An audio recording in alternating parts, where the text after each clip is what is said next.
this. So, did we ever decide what Laura's butler's name is? I don't think we ever named him, no. I just kept... Or maybe if we did, I forgot. I think we just kept calling him Butler. Maybe that's what she calls him because he's not important enough for her to remember his name. Maybe he's just... Maybe it's not one consistent... The headlights on this thing are so bright. Blindingly so. Yeah, they really do. I wish they weren't so loud. But you have to shoot that. What's that? Bet you gotta shoot that. I think it's a pushy block. Oh, okay, that might be. Maybe it's just a tirade of old men. Like there's no point learning one's name, but she only hires crotchety old men. Butler, you'll never believe what I got up to in Tibet. Don't just spill your beans to me, Miss Croft. maybe because she owns the mansion, but she got disowned. She's like faux rich now, so she hires like retired butlers who she picks up butlers who've been forced to retire, so she can get them on the cheap and still have the trappings of wealth. Oh, the ones that just want to have a job still. Yeah, like, so she doesn't pay them well, but they're not asking for it. Woo! Couple let me out! Let me out! I don't like being here. No, it's not what I wanted. None of that was how I wanted it to shake down. Good job. You downed her for me. Well, that was unfortunate. Here's your cut of the house. She's just constantly trying to sell you out. Man, we made that joke so many episodes ago. It feels like a lifetime. It feels like a different game. It's like a different game. But nope, there's only one Tomb Raider we've done. There's only one long string of suffering and grisly demises, plummeting to death. So many deaths. This is such a huge area for nothing to be in it. Yeah. Maybe just tone setting, it's nice scenery. It's cool, I dig it, but at the same time, it's video gamey. No, it's not, but no, it's also like a nice, believable cave. I think so. It hits your video game OCD where you're like, what's in all the corners? It does, but at the same time, that's why I think this game still impresses me a little bit. It's because the world looks like it's made out of fucking Duplo, but it's also believable for the time. I would take it a step further. I think it looks good, period. Mm-hmm. The geometry, it has a lot of sharp geometry. It's a little stark. It is, which is something of a game of its age. It actually does. If you ever see the PC version, it's this, but 1,000 times crisper. It's beautiful. Well, that's kind of what I meant, though. Is just that like it's jagged but believable. Well, that's the thing is. Nope. Yeah, that ain't happening. The jaggedness, I think, is part of the aesthetic, but it is also extremely useful. So to me, it's an example of like really good games utilize like every ounce of what their game is capable of. So you say, here's a PlayStation game, it's only capable of these sharp angles, so let's make all of those sharp angles communicate information. I know at a glance what I can stand on, what I can't, what I can climb on. Sometimes you have situations where like something's snowy, so I can't see like the line, but I can look at all this geometry and I know where I can go. Yeah. So that sharpness serves an extremely useful purpose in game. It's not like it doesn't feel like it's a mechanical cop out, like oh, this is what we have to do to make the game run. To me, it feels like utilizing what the engine can do. What's the right word? Using the restrictions, like triumph through adversity, that type of thing. Yeah. It feels like that to me, where it uses it very theming. Well. Yeah, I'm always sucking this game's dick anyway, though, so I'm biased, but that's how I see it. Well, like that was what I was thinking about that when we were in like the ice caves. Is that every part of those looked believable for the game it's in? Like, yeah. Nowadays, of course, we've come leaps and bounds, but this is also just a type of graphics that I like. This is it is about the time when I really switched on mentally when it came to video games.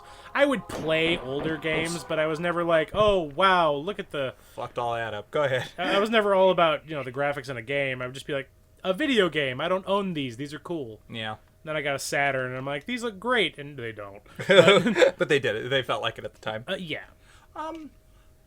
Yeah, and maybe you're right. So, like, that super Barbie-faced looking Lara on the loading screen, to me, is like how a video game character looks. Oh, I get you. So nowadays, now they're all uncanny and they look super realistic. There's something kind of like... kind of off about it just to me because of when I started playing games. It's not as visually pleasing. For me... we just... Man, Yeah, I was hoping I could get away with just doing this with shotgun shells, but I don't think it's happening. Maybe it's. I think you're a little too far away. Yeah. Hey, we got him. There you go. We're just gonna give that a shot. Some of the like the high CG like on the loading thing, like yeah, I could do without. But in game, I don't. This looks fine to me. To me, good.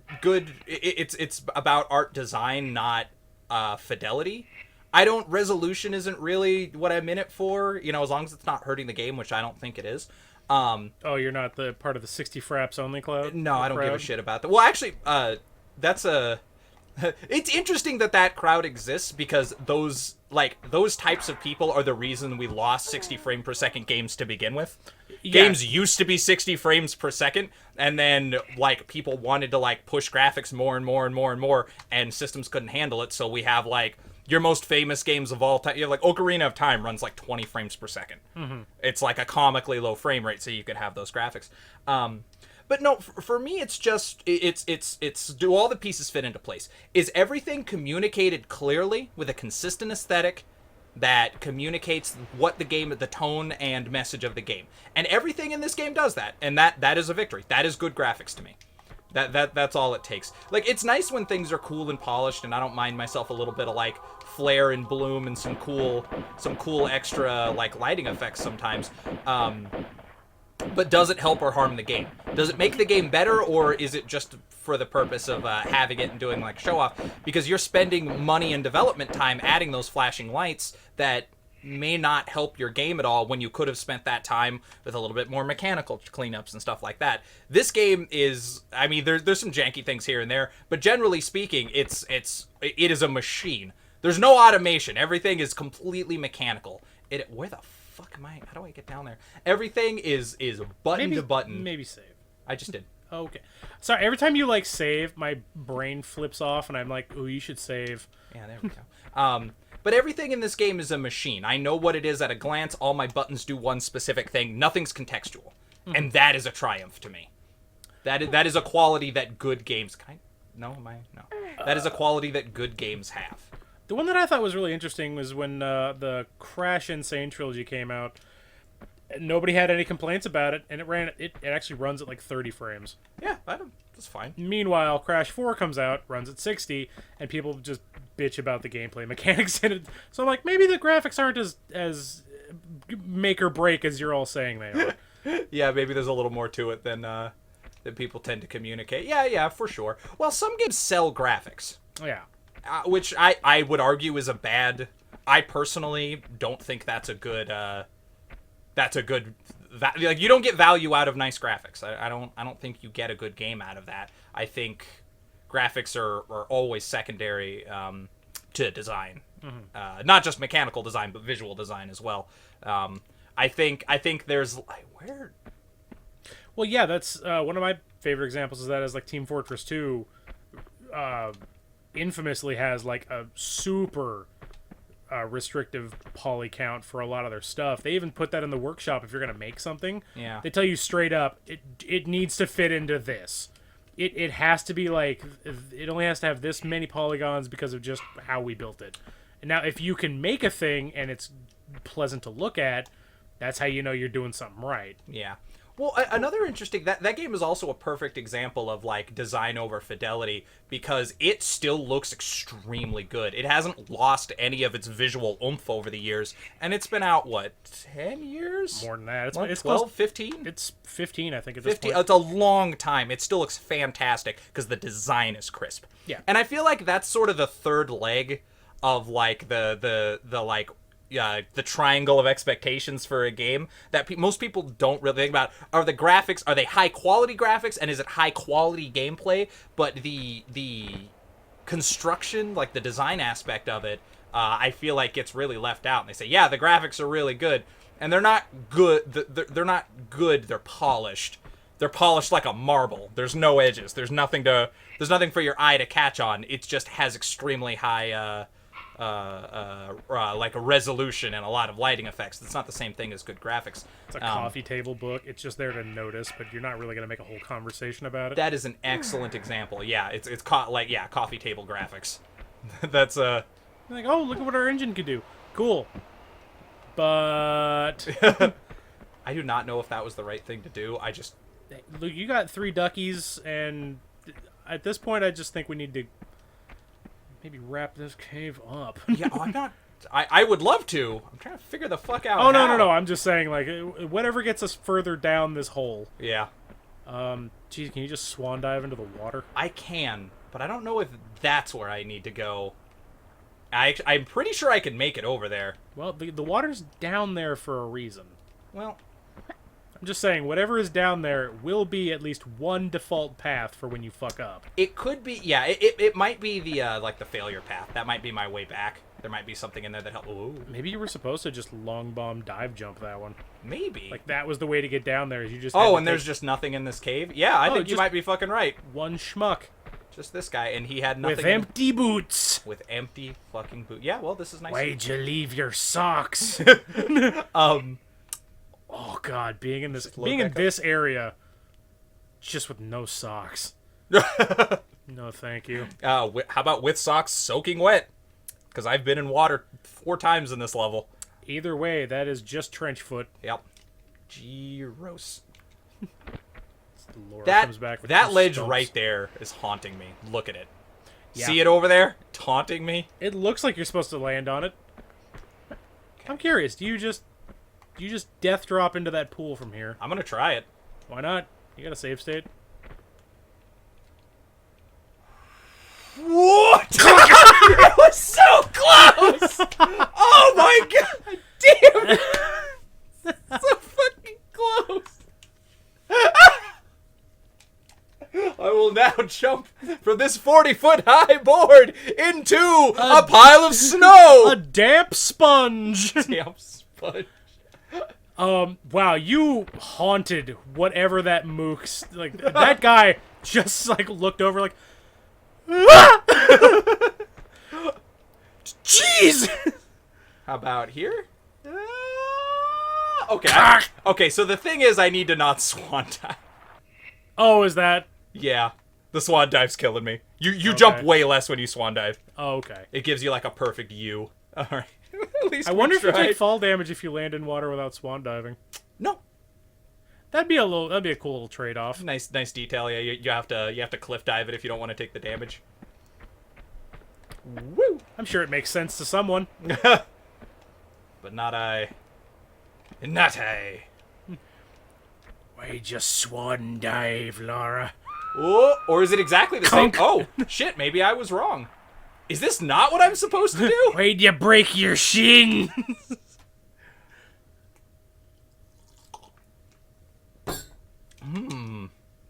I'm with you on the water. Well, now I'm not 100% sure. Yeah, I less and less. There's been a whole lot of jaggedy plummet to death moments. I'd really love to get down there without using a health kit. Hang on, is it actually easier from here? No, it's like space to make sure I can't make that jump from up here. Can you just dangle drop down? No, too high? 100% death. Oh, I could heal myself and do it. Well, okay. No point in the game should require you to heal. Yeah, that has happened once before, though. Has it? Yes. There was one bit when I was jumping down onto the shark boat where it gave me a big health kit and then made me fall for like 90% of my health bar. Wasn't that like for a bonus? Or was that for a key? Yeah, that was for a key. I had to do it. Okay, well. Alright. Well, yeah, I don't see another way down. Oh, hang on. Just for... It is nothing. Try. I just wanted to look at that ledge. Make sure it was nothing. Yeah, let's health kit up. Let's do it. It's better than standing here. This is guaranteed way down. That feels like a cheap shot. What? I don't know. Just making me heal. Just any bit of level geometry where there is no safe way down. Yeah, like what if I didn't have a health kit? Wait. Is that higher? Yeah, I'm kind of seeing that there too. I don't know if I can hang off this side. Well, let's find out. Oh no, I think it's doable. Nope. Well. Welp. I mean, I guess it makes sense, because if you were to just find a cave, it's not tailor-built for a human to go traipsing around like an amusement park. Yeah, it's some brutal game design, though. I want to know how that guy got to that ledge over there. You think he's just been stuck there? He was born there. That's in his whole life. He was raised there. They gave him his weird faux leather jacket there. His mother taught him the ancient ways of look upward and shoot at that corner when the time comes. And then immediately succumbed to frostbite because she didn't have her jacket anymore. that was her last gift to him. Yeah, I think this is happening. Okay, well. All right. Well, I mean, if it gets us down, it gets us down. Yeah. There's a weird... I don't fully understand the fall damage in this game. There's a mechanic to it that just doesn't, like, super click with me. So that was instant death, right? Yeah. This is, I am 1 unit... No, I'm half a unit... I'm a half a unit lower. Not even, because that was... Like, that thing you landed on was half a unit higher. But then watch... See the damage difference? Yeah, Instead much of different. instead of being like a full health bar. Maybe it's... It definitely scales up on the back end. Maybe it's cumulative, so like every unit is just times 2 damage. Yeah, oh yeah, it's like a magnitude situation. Yeah. Yeah. So let's hit Just that. save. Just save. No, Okay, fine. I'm not gonna. Savings for losers. We've established this. It is known. Well, I just want to let you know that my belief does erode with every death drop. I'm not saying I don't believe in you anymore, It's but just I've getting gotten to thin. that point where it's not blind faith, and I do like a little bit of backup. There we go. Okay, there you go. All right, let's have a quick glance. Gain some down faith here. points. You did. Good. I'll need that for later in the build. Gotta get that sweet holy magic somewhere down the line. I need it for one specific boss. Pious up. Pious up, loser. It's like a priest with shades on. I just imagine the Yeah. armored, the altered beast dudes. Pious up, pious up. Turns into Hey! a werewolf still. Yeah, he turns into a werewolf. Arrgh! Looks left, looks right. Woo! Howls at the moon. Reaches his hands up with a little crucifix and puts it around his neck. Woo! Gets on his 10 speed. Ding ding. If a werewolf knocked on my door and was like, "Do you have a moment to talk about Jesus?" I would answer. Well, because if you said no, you'd probably get eaten. I don't know. I have so many questions for a werewolf. If that's it, if he's like, my belief in Jesus turned me into a werewolf. You know, that might. What the hell? Wow, Is there okay. a concert going on? That's a lot of dudes. Do some have spears? I'm not sure. I will look at them in a moment. When they're dead. What the hell is happening? Oh! No, I remember this. They're attacking the monks. Oh, did you just mow down a monk? I hope not. That'll be embarrassing. Or wait, are they out? Hey, asshole! Well, you shot a monk, you know. I guess fucking so. Well, now he gets to die. Bad Ed. Or you're not on anybody's team. Yeah. How many monks have you talked to that have lived? 0. Yeah, so why would they know that you're here to help? You Well, there's a bunch of boots to check. hell yeah, Damn, baby. that guy was walking on health kits. He should have used one. Dumb bitch. I wish the enemies Dumb took boot fall stuff and damage. slut. Me too. I wish you could just push guys off cliffs. That would be. I wish I could push guys. Lara Croft needs a haymaker so badly. Something just about any game with fall damage, it becomes the one thing that I become addicted to doing. Is knocking It's just people off the finding ledges. ways to kill enemies with fall damage. There's a lot of things going on immediately. Let's just save after that. Dude, that was something, what's it called? Oh, shit. Well, never mind. So anyway. Dim souls. We're going to talk about dim souls and fall damage. No, I was going to talk about Sekiro, which is like Dim Souls, but different. It's more like Dim Sum Souls, if you will. Dim sum souls. I I like some dim souls. like some Dim Souls. You couldn't knock people off ledges in that game. Wait, why? Of all the games, of all the fucking games in all the Souls-like series, the game where you play as a ninja, you can't knock people off of cliffs or backstab people. There was... Like, what the hell? I'm trying to remember the name of this game. There was some really weird, obscure 360 fighting game that clump. Go ahead. And it felt like a Bushido Blade game. Okay. The entire premise was you were playing as like a samurai and the other person was a samurai and you just had these really intricate like dueling matches. Okay. But you both had stamina bars, so you could press them at the cost of stamina. But if they would like back off too much, they would take more stamina. And if you could like push people against stuff, you could just do coup de grace blows. That's cool. And one of the things you could do is to just drain their stamina by having little like not grapple, but like basically a grapple duel where you're Clashes. Yeah, like a clash. Wear them out and then just throw them off the edge of cliffs and stuff. Because there were certain levels where you would have to go through a bunch of mooks, and then you'd have to get to like a boss fight at the end. So you could just like basically make a pile of bodies at the bottom of a cliff and be like, "Hey, there's all your bodyguards. Where's your help now?"